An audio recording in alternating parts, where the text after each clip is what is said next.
Can I move your monkey down with the sickness? Can I move your monkey down with the sickness? Can I move your monkey down with the sickness? Open up your hate and let everyone to make.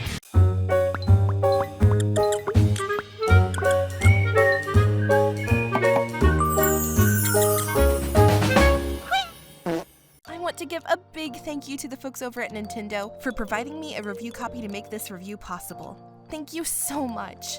So now with that said, let's get on to it.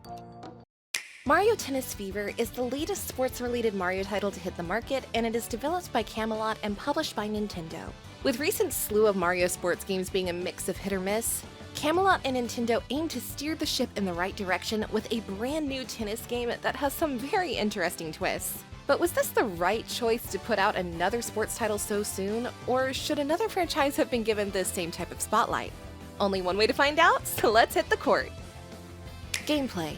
If you're like me and grew up with Nintendo since the Nintendo 64 era, then you have no doubt played a ton of Mario sports games over the years, as they've made their way from console to console with baseball, soccer, basketball, and of course, tennis. Although all of those titles haven't always been bona fide hits with players around the world, they do still offer a good middle ground of game releases to have in between your more major franchise entries. And for me, have always felt like a good comfort genre to play due to how straightforward and arcade-like some of them actually feel. Specifically speaking for tennis games-wise, the series has been both a mix of hit or misses for me over the course of time, with some of the games in the franchise that I absolutely love, like Mario Tennis on Nintendo 64, Mario Power on GameCube, being underwhelmed but still enjoying a little bit of my time with Mario Tennis Ultra Smash on Wii U, and then ultimately coming away disappointed at Mario Tennis Aces for the original Switch. Mario Tennis Aces had a lot of great moments, sure, new mechanics introduced, and even a story mode which I found fun, but honestly, it was too dang hard.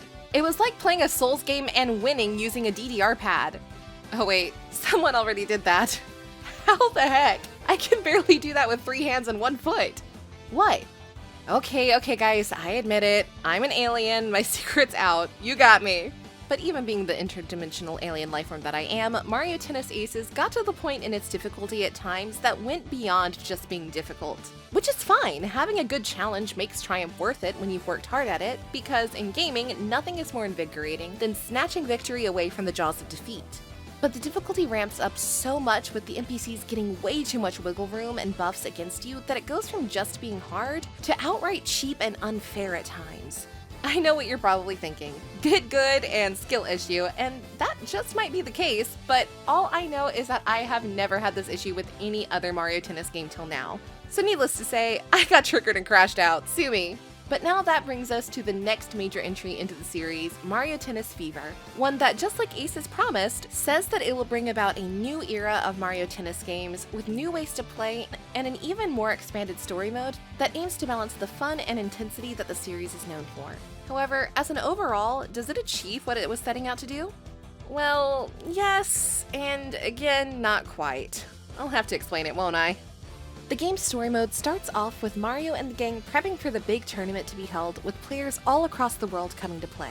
But suddenly, plans are put on hold as Sin starts attacking the stadium. Wait, hang on. Never mind. Wrong game, wrong sport. Sorry, guys. Oh, heck no. We're not doing this again, Seymour. Go away. We left you back in the Final Fantasy X review. No more!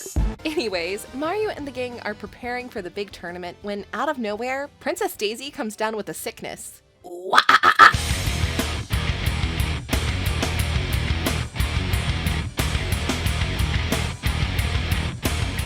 Jokes aside, you learn from Mario and Luigi that the key to saving her from her illness is by finding a legendary magical fruit, which they can find by taking Peach's airship to its location. Obviously, these two jerks are up to something shady, but if it saves Daisy, it's worth the risk, cause sometimes you gotta risk it to get the biscuit. Once setting the plan in motion is done, our crew heads to the location where the fruit apparently resides, proceeds to find said fruit, but then all chaos ensues because Wario and Waluigi found a way to awaken some ancient evil engulfed in purple smoke and fuzzies.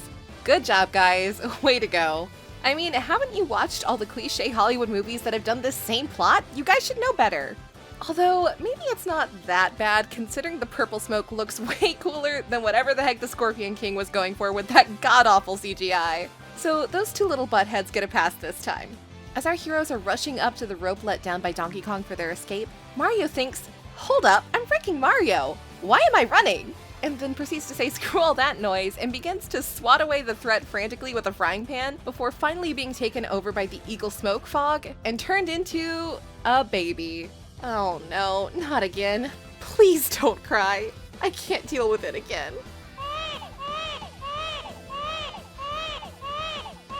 To make the situation even worse, it all falls on the lap of Donkey Kong to now babysit not one, but 4 babies, with Mario, Luigi, Peach, Wario, and Waluigi.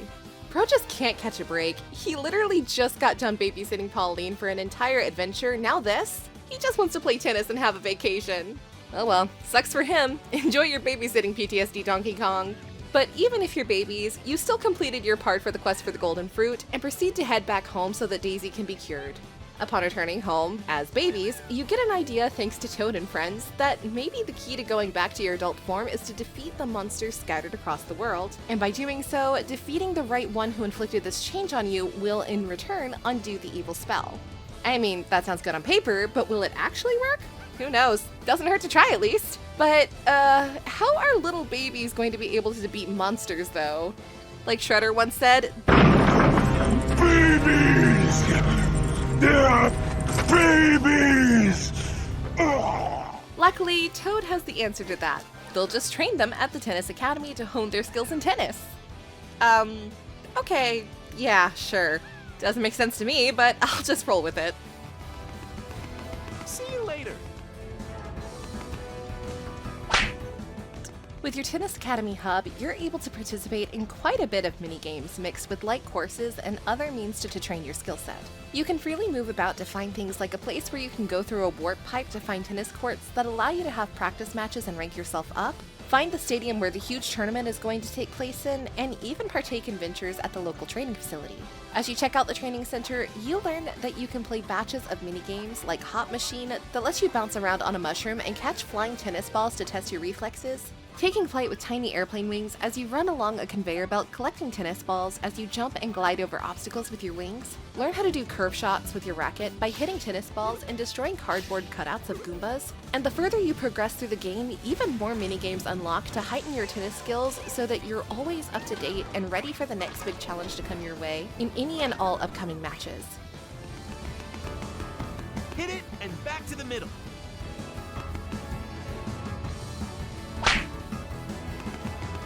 The overall key here in Fever is not just about power shots this go around. It's in what rackets you choose to use, due to each racket getting their own special powers in general, which gives your character specific elemental traits to use like ice, fire, or even mud. What's going to surprise people more than they think is the actual roster size though. It's as big as Wario's booty. Offering you a total of 38 playable characters, it becomes the largest roster ever assembled in this franchise's history.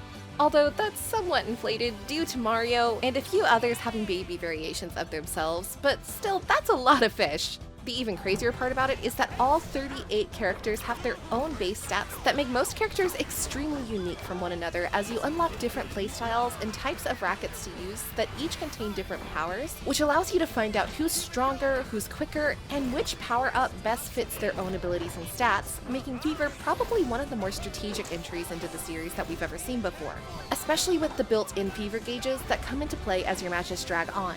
Using your Fever shot allows you to activate special powers that not only affect the player you hit the ball to with it, but also the terrain as well should you use an ice racket for ice, fire to burn the ground, or create a typhoon of wind. It almost feels similar to Mario Kart in the power aspect, due to how arcade it seems with it feeling simple but extremely effective. It makes you think about where to hit the ball, with the objective being to either frustrate your opponent or immobilize their movements with timed mud shots. It all feels slick, fluid, and concise as you slice the ball, spin shot, perform lobs, close-range net shots, and it keeps up the intense atmosphere of the series has been known for. It's about time, I say, because I don't have to break another TV or rage out because I get frustrated. Crisis averted.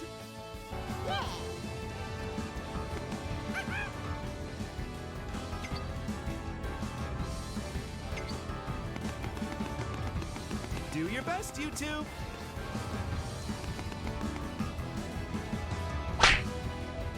But heading back to the story, as well as to the actual tournament matches, which is where you test the skills you have learned along the way. And with that, it truly makes this a fun experience compared to what Mario Tennis Aces was going for, and far less frustrating to say the least. Progressing further in the story, as you keep ranking up and winning your matches, you again take flight to the sky using Peach's grand old airship. But suddenly, out of nowhere, you're ambushed by Falco from Star Fox without warning.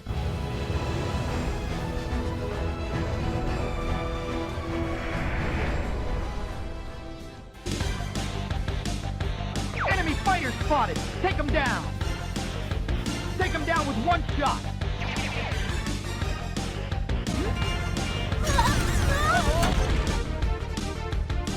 Game over, pal! Okay, no, not really, but a Star Fox and Mario crossover would be freaking awesome. Nintendo, get on that one, will ya? I need to see scenes with Wario grossing out Slippy. It's vital. Well, I wasn't joking about the ambush part though, because you do get ambushed, just not by Falco. But instead, it's by, you guessed it, Bowser and his huge airship, which honestly makes Princess Peach's ship look rather puny and dainty. How the heck did that happen, Peach? You literally have an entire kingdom's economy, and Bowser is a self-made businessman funded by evil and dastardly things. Maybe spend more time building infrastructure and upgrading important aspects of the kingdom rather than taking vacations to summer islands or taking part in plays at a theater. To be fair, all of the kingdom's budget probably goes into feeding Mario cakes every day with the amount of times he keeps having to save her, so fair enough, Peach, fair enough. Hiya! Once you're ambushed, you must defend your ship from becoming bullet bills as you hit them with your racket to send them back straight into Bowser's airship, while also knocking away gliding bomb-bombs from the air. It's a really awesome and fun boss fight that goes hand in hand with other fun boss fights, like fighting a Cheep Chomp and throwing fire and smaller Cheeps back into their face and mouth, Petey Piranha fight that sadly doesn't involve you stomping his little belly button like in Mario Sunshine. I lied. Histocrat monsters that pop up from the mud that you have to face and knock out with spiked balls, etc. The boss fights are just great and all have their own unique mechanics that you have to follow that use different racket powers to gain an advantage. While having the time of your life can be fun, sure, remember that you still have a tournament to play. And honestly, it's quite a surprise due to the CPUs this go around actually being smart? What the heck? Playing double doesn't feel cumbersome this go around, and movement feels reactive, refined, powerful shots, without having to jump in slow motion in the air like it's the 500th repeat parody of The Matrix. It just has great improvements, especially if you're looking to hop online for some matches due to multiplayer having quick, lag-free lobbies, co-op-led tournaments, customizable free play for things like best of 5 sets, stable and locked frame rate with no dips, lots of courts to choose from, and around 30 rackets to choose from. This title just has a ton going for it, even with the downsides like story mode being roughly 4 hours, brief trials, motion controls not living up to their potential, etc. But hey, at least we got Baby Waluigi that straight up looks like a gremlin from 1984.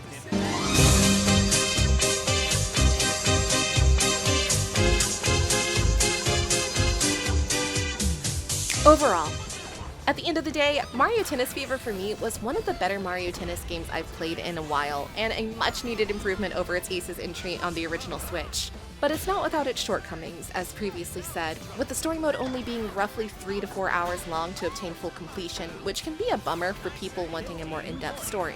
Some of the trials you face being over within like 20 seconds, motion controls not feeling one-to-one in most cases, which is a head-scratcher for me, etc. However, with the fun mechanics of the story mode, its fun narrative and character use, engaging training academy to traverse for tons of mini-games, practice matches and tournaments, strategic gameplay with player stats mixed with racket powers to fully utilize your fever gauge, and easy pick-up and play action more than make up for the shortcomings it has, at least in my opinion, and can easily scratch the itch of any Mario Tennis fan out there that might have been disappointed with Aces. So with all that having been said, my verdict is clear. Game and Chick says bye now.